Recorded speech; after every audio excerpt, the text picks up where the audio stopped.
43 years ago, on the 5th of September 1977, a space probe was launched from Earth and sent on an endless journey through space. The probe, which was affectionately named Voyager 1, contained a multitude of information regarding humanity, including our language, our art, and in a more metaphorical way, our souls. Today, the little machine is 22 billion kilometers away from Earth, the farthest reach of our species. Though not a manned vessel, it's still a part of us.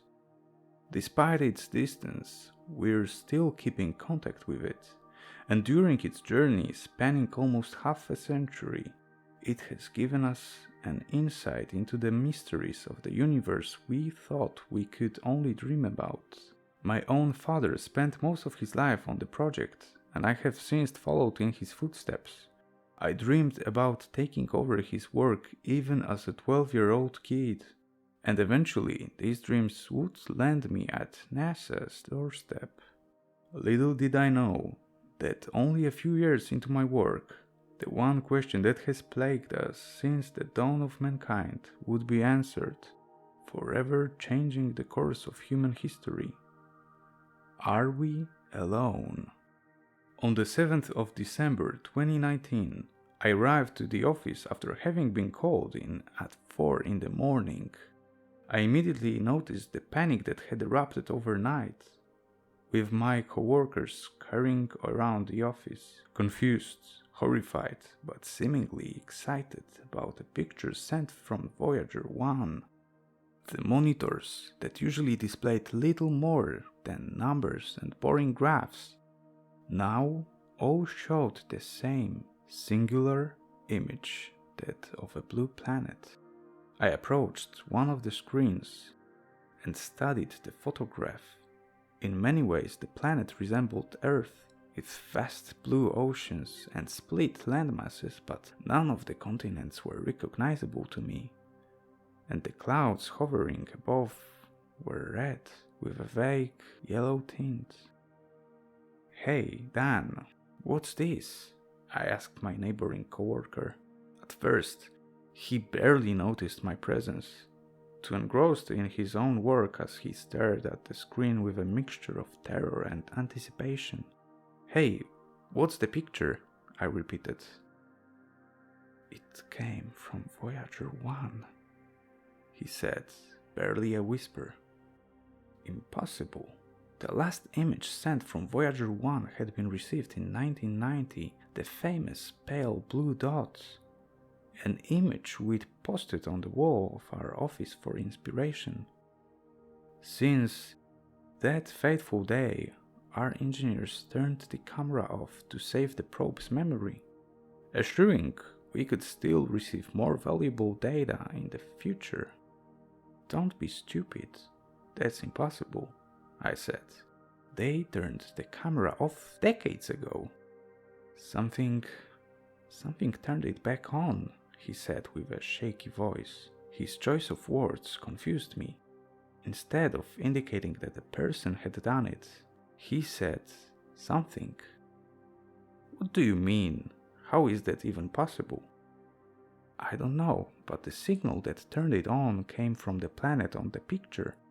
It overrode the system, effectively hijacking the probe. I looked back at the picture, noting its bright surface, an impossible image without a nearby star to light it up. But according to all available data, Voyager 1 should have been several light-years away from the nearest star. The signal came from within the Oort cloud, Dan mumbled. Excuse me? I know, it's 300 years ahead of schedule. We rechecked it 5 times. It doesn't make any sense. Before I could ask any further questions, my supervisor called me into the main office. There, he showed me the transmission we'd received from Voyager 1. Apparently, it wasn't just the picture, but a sequence of numbers and codes hidden within the radio signal. Do you know what it means? I asked after listening to the mess of sounds about 10 times. Well, that's why we called you in. We were hoping your father left behind any ideas about his work before he passed away. My dad was a magnificent man, brilliant in his own way, but obsessed with finding the possibility of extraterrestrial life. Throughout the past century, Earth has picked up a multitude of different radio signals, most of them just an after effect from collapsing stars and random background radiation. However, among the mass of noise, several coherent messages have been filtered out from the symphony of the universe. The only problem was that we had no means with which to translate them. My father never could. He could only determine their origin, which fit perfectly with the current location of Voyager 1. Then it dawned on me that the last message coming from Voyager 1 wasn't just another random signal sent from a thus far unknown planet, but a mathematical key that could be used to translate everything we'd received so far. My theory was that the species that had hijacked the probe had used it to understand our language, instructions of sorts. We spent the next few days deciphering the message, desperately looking for the key. It took a lot of sleepless nights and countless amounts of caffeine, but eventually we found the answer. Without hesitation, we applied the decoder to all previous messages originating from the same region, the first one having arrived in 1968. Though we had what was essentially an alien dictionary, the language they used contained so many foreign concepts, ideas we still don't understand. But what follows is the basics of what we've deciphered so far. December 7th, 1968. Is there anyone out there? March 15th, 2003. Help. Help, help. October 23rd, 2010. They are here. September 19th, 2011. We did our best. Sorry. Though the direct messages didn't make much sense on their own, the planet had emitted a continuous signal that seemed to contain a very comprehensive history of their world.